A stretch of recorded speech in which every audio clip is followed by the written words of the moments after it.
Një delegacion i biznismenëve nga Turqia në udhëheqjen e deputetit Rifat Said si dhe përfaqësues të sektoreve të ndryshme, si spitalet, mobileria, vajulliri dhe të tjerë, vizituan së fundmi shoqatën e esnafëve në Prizren. Kjo vizitë synon themelimin e bashkëpunimit ekonomik dhe krijimin e mundësive të reja për investime dhe shërbim tregtar mes të dyja vendeve.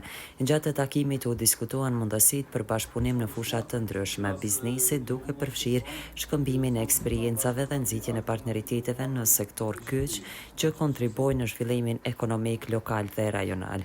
Përfaqësuesit e shoqatës së esnafëve shprehen gatishmërinë për të mbështetur iniciativa që do të rrisin aktivitetin tregtar dhe do të krijojnë vende të reja pune në komunitetin e Prizrenit. Ziyaretimizde Bursa rektörüyle de yapacağız. Haftaya ayın 7'sinde rektör beyle bir görüştüğümüzde Feridun Yönetim Kurulu Başkanı'yla Feridun Bey'le.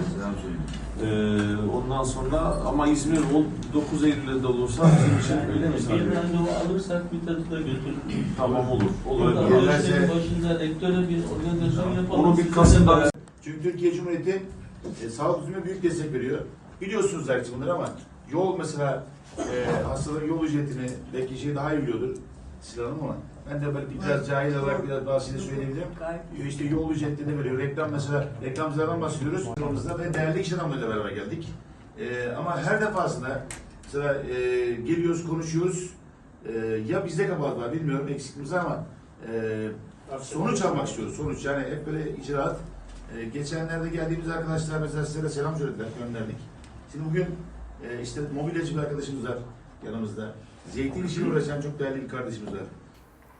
Kjo vizitë përfaqëson një hap pozitiv drejt zgjerimit të marrëdhënieve ekonomike dhe kulturore midis Kosovës dhe Turqisë, duke kontribuar në forcimin e bashkëpunimit rajonal dhe zhvillimin e sektorëve të ndryshëm të ekonomisë, tha kryetari i shoqatës Esnaf, Varis Ceylanı për televizionin Besa. Mesela diş hekimlerine biz maksille implant için badanda kursları düzenliyoruz. Yani her türlü kursu düzenleyebiliriz.